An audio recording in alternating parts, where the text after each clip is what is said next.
میرا نام شازیہ ہے اور میں اپنے گھر کی سب سے آخری لڑکی تھی جس کی شادی ہونا باقی تھی، اور شادی اس لیے نہیں ہو رہی تھی کیونکہ میرا وزن بہت زیادہ تھا۔ جو بھی آتا میرے موٹاپے کو دیکھ کر واپس چلا جاتا۔ اب تو میرا دل ٹوٹنے لگا تھا۔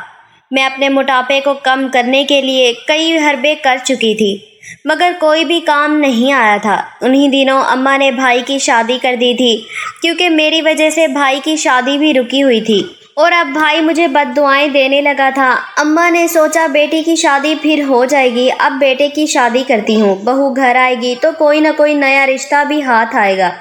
اور پھر اماں جب بھابھی کو بیاہ کر لائیں تو میں دیکھتی ہی رہ گئی۔ بھابھی انتہائی خوبصورت، سریلی آواز والی گوری چٹی لڑکی تھی جو انہیں دیکھتا دیکھتا ہی رہ جاتا، لیکن مجھے احساس کمتری بھی ہوا تھا۔ تھوڑے ہی دنوں میں میری بھابھی سے دوستی ہو گئی تھی۔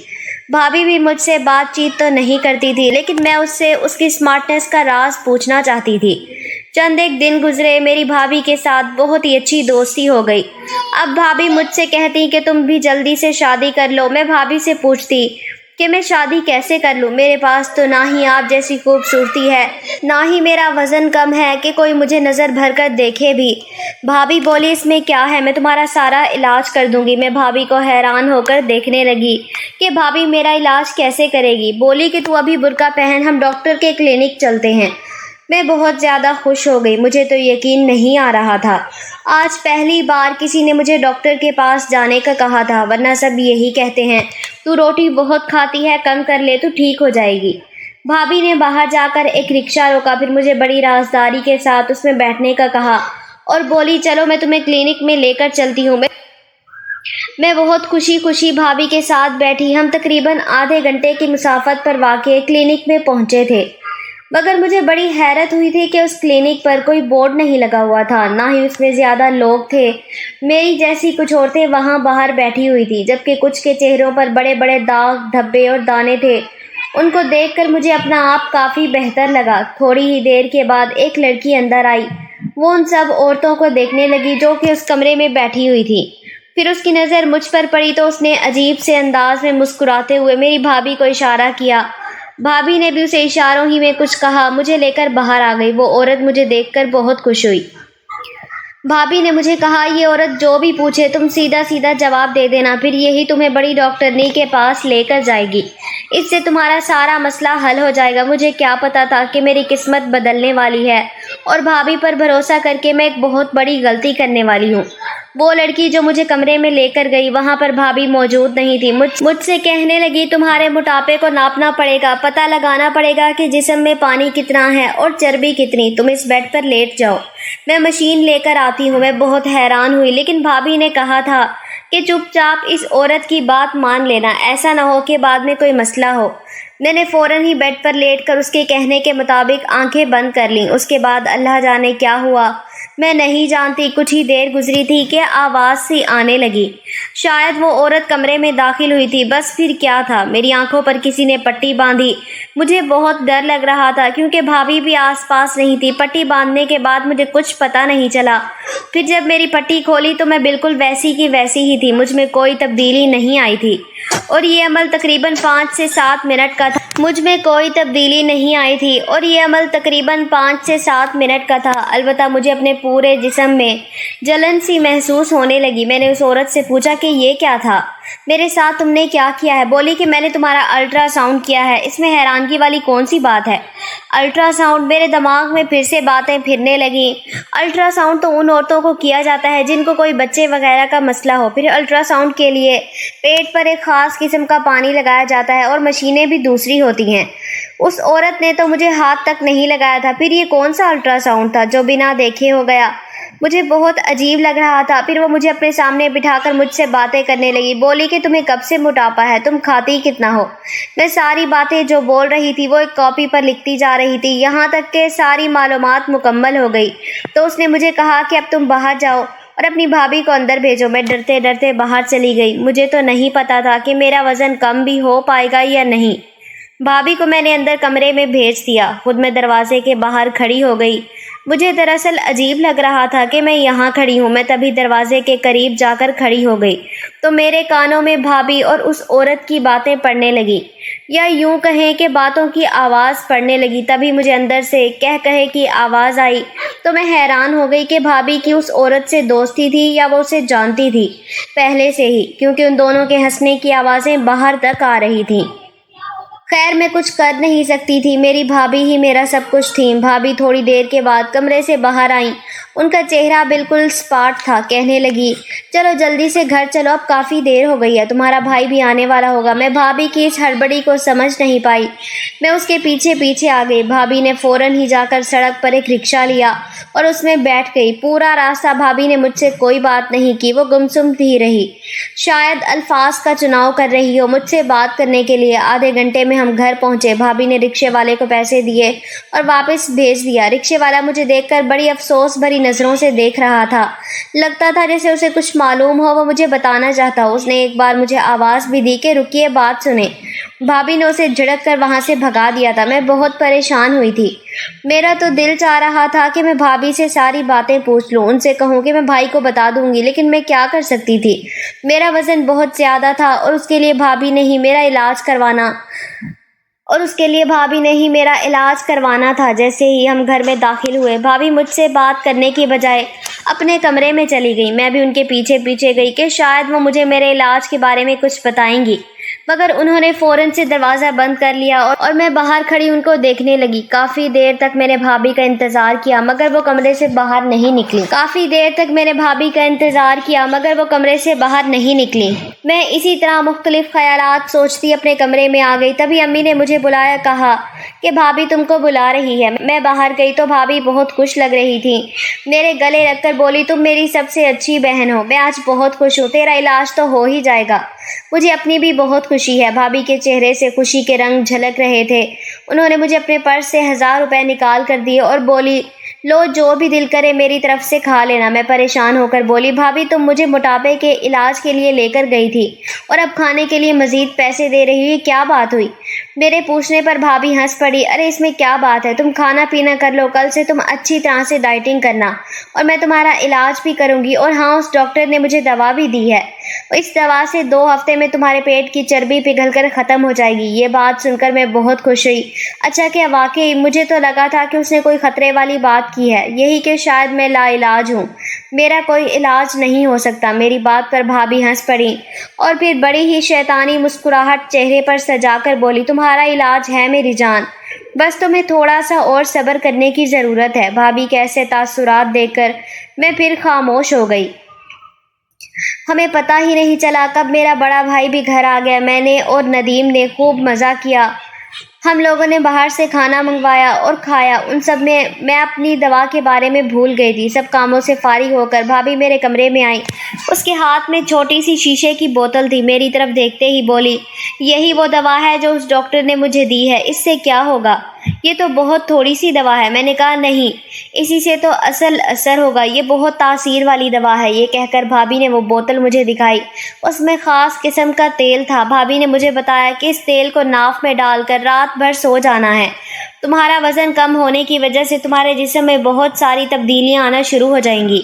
بھابھی کی بات سن کر میں بہت خوش ہوئی۔ بھابھی نے کہا کہ یہ دوا بہت مہنگی ہے، میں نے تمہارے لیے 10,000 روپے کی لی ہے، سو اس کو احتیاط سے استعمال کرنا، ایک ایک قطرہ تیل کا ناف میں ڈالتی رہنا، اس سے تمہیں بہت زیادہ مدد ملے گی۔ میں بھابھی کی بات سن کر بہت شکر گزار ہوئی۔ پھر اچانک بھابھی کو کچھ یاد آیا اور وہ بولی، بات سنو، تم اس دوا کو کھانے کے بعد تم اپنے کمرے میں ہی رہنا، کہیں ادھر ادھر مت جانا، اس سے نیند بہت آتی ہے۔ جی بھابھی، میں کہیں نہیں جاؤں گی، آپ فکر نہیں کریں، پورا کورس کروں گی۔ ہاں، بہت اچھی بات ہے، چلو اب میں چلتی ہوں، رات بہت ہو گئی ہے۔ یہ کہہ کر بھابھی کمرے سے چلی گئیں اور میں اس شیشی کو دیکھنے لگی جو بہت ہی چھوٹی سی تھی، اس میں جیسا لگتا تھا تیل نہیں بلکہ زہر کے قطرے ہوں۔ میں نے اسے کھولا تو ایک عجیب سی بدبو میرے ناک سے ٹکرائی تھی۔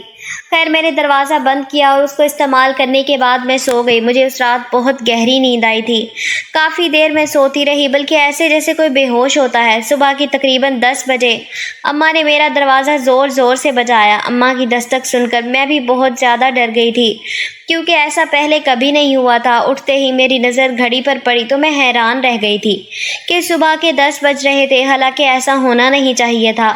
میں صبح کے 10 بجے تک آج تک کبھی نہیں سوئی تھی۔ میں نے ہمیشہ اپنی زندگی میں ایک روٹین رکھی ہوئی تھی۔ پھر جیسے ہی میں نے دروازہ کھولا تو اماں مجھ پر نظر پڑتے ہی پریشان ہو کر مجھے دیکھنے لگیں۔ ارے بیٹی، کیا ہوا؟ تم تو بہت جلدی اٹھ جایا کرتی ہو، آج ایسی کیا بات ہو گئی؟ اماں کے کہنے پر میں واقعی خود کو حیرت سے دیکھنے لگی۔ میرے جسم سے بھی بو آ رہی تھی۔ مجھے لگا جیسے میں کسی کیچڑ بھرے بازار میں سوئی ہوں، کیونکہ میرے کپڑوں سے بھی عجیب قسم کی بدبو آ رہی تھی جسے سونگھا نہیں جا رہا تھا۔ وہ تو شکر ہے کہ اماں نے اس بدبو کو محسوس نہیں کیا۔ میں ناشتے پر جانے سے پہلے نہانے کے لیے اپنے کمرے میں چلی گئی، نہا دھو کر باہر نکلی، تر و تازہ ہو کر باہر نکلی، اپنا تر و تازہ محسوس ہوا۔ مجھے بہت برا بھی لگ رہا تھا۔ اس طرح سونے سے پہلے میرے کپڑے کبھی بدبودار نہیں ہوئے تھے، لیکن آج تو ایک عجیب ہی معاملہ میرے ساتھ پیش آ رہا تھا جس کا سر پیر مجھے نظر نہیں آ رہا تھا۔ تھوڑی ہی دیر بعد میں ناشتے پر گئی۔ بھابھی بھی میرے ساتھ بیٹھی تھی۔ مجھے دیکھ کر بھابھی بہت خوش ہو رہی تھی۔ بولی کہ رات کو نیند کیسی آئی؟ میں بھابھی کو یہ بھی نہیں کہہ سکتی تھی کہ مجھے بہت زیادہ نیند آئی، بلکہ نشے والی نیند آئی، کیونکہ اماں بھی ساتھ بیٹھی تھی اور ہو سکتا تھا کہ اماں مجھے اس بات پر بھی ڈانٹتی کہ تم بھابھی کے ساتھ اکیلے کلینک میں کیوں گئی تھی۔ یوں میں چپ رہی۔ تھوڑی دیر بعد بھابھی نے خود ہی مجھے اپنے کمرے میں آنے کا اشارہ کیا۔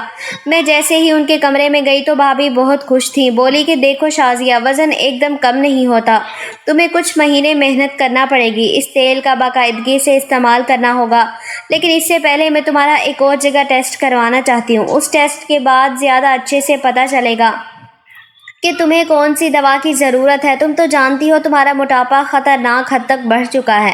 اب تم کسی سے شادی کرو گی تو وہ تو تمہیں اپنی ماں کے برابر ہی سمجھے گا، کیونکہ تمہارا وزن 50 سال کی عورتوں سے بھی زیادہ ہے۔ یہ بات سن کر میں ڈر گئی۔ میں نے کہا بھابھی، آپ نے جو ٹیسٹ بھی کروانا ہے میں آپ کے ساتھ چلنے کو تیار ہوں، لیکن خدا کے لیے میرے موٹاپے کا کچھ کریں۔ بھابھی نے بھی ڈاکٹری کا کورس کیا تھا، اس لیے مجھے ان پر بہت زیادہ بھروسہ تھا۔ بھابھی نے کہا کہ آج شام کو چلیں گے۔ شام کو میں تیار ہو گئی۔ بھابھی نے اسی طرح ایک رکشے والا بلوایا اور مجھے لے کر اس کلینک چلی گئی۔ میں اس وجہ سے پر اعتماد تھی کیونکہ میں پہلے بھی ایک بار یہاں آ چکی تھی۔ بھابھی بولی تم اسی طرح کرسی پر بیٹھ جاؤ، میں تھوڑی دیر بعد ڈاکٹر صاحبہ کو لے کر آتی ہوں۔ میں کرسی پر بیٹھی۔ ڈاکٹر صاحبہ چند منٹوں میں تشریف لے آئیں۔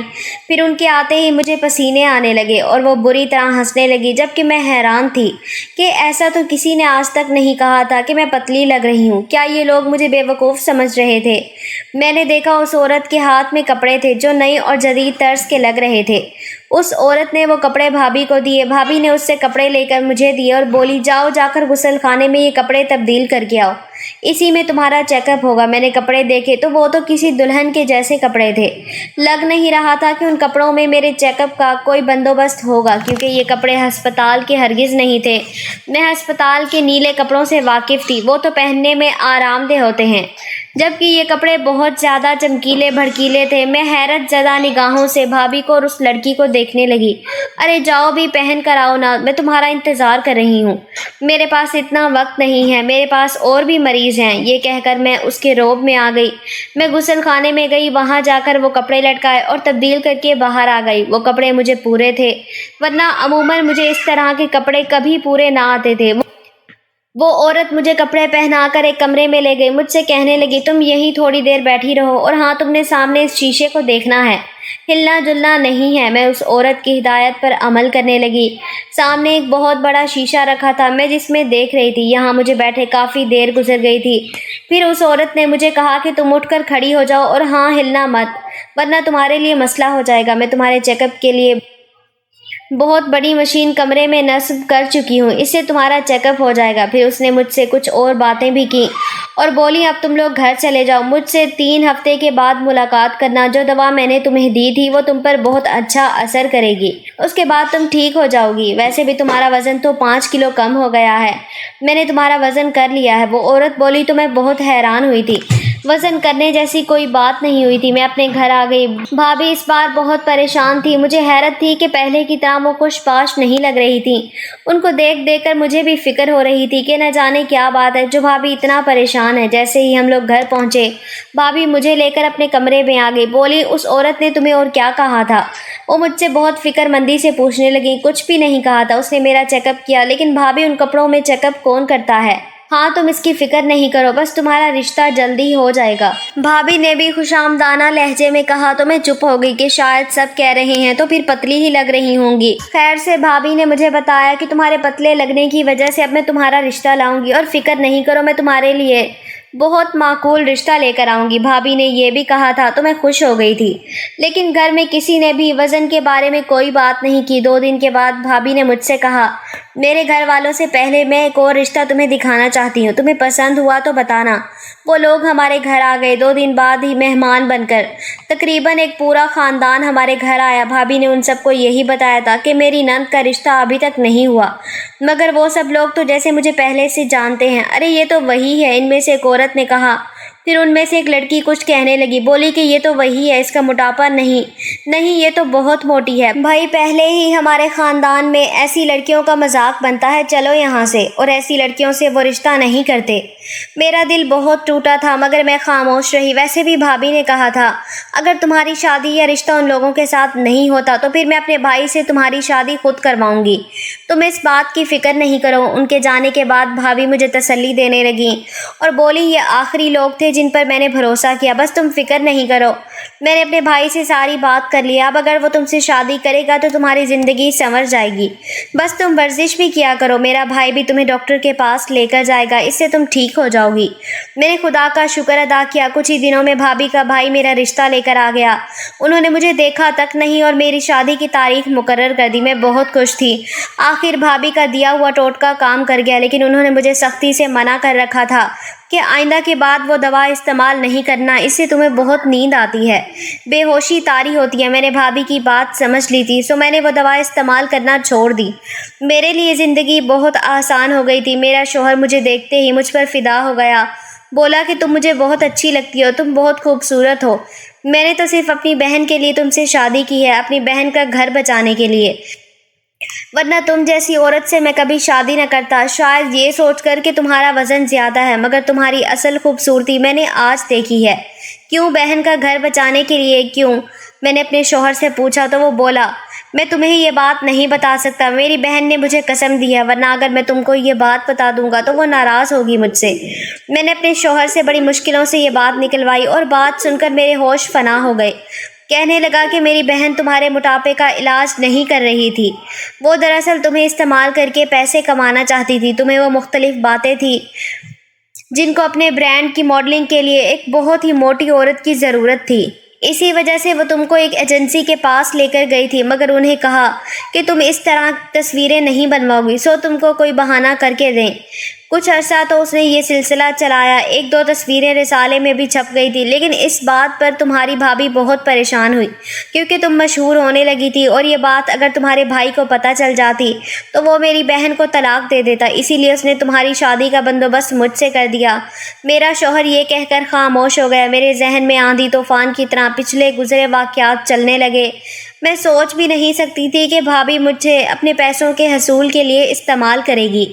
وہ بھی ایک معقول گھرانے سے تعلق رکھتی تھی، لیکن اچھی بات یہ تھی کہ اس نے اپنے نقصان کا ازالہ کر دیا تھا، اپنے بھائی سے میری شادی کا بندوبست کر دیا تاکہ میں زمانے بھر میں ذلیل و رسوا نہ ہوں۔ اب میں بھی اسے کچھ کہہ نہیں سکتی، میرے شوہر نے مجھے قسم دی ہے، ورنہ بھابھی میرے سامنے بہت شرمندہ ہوگی۔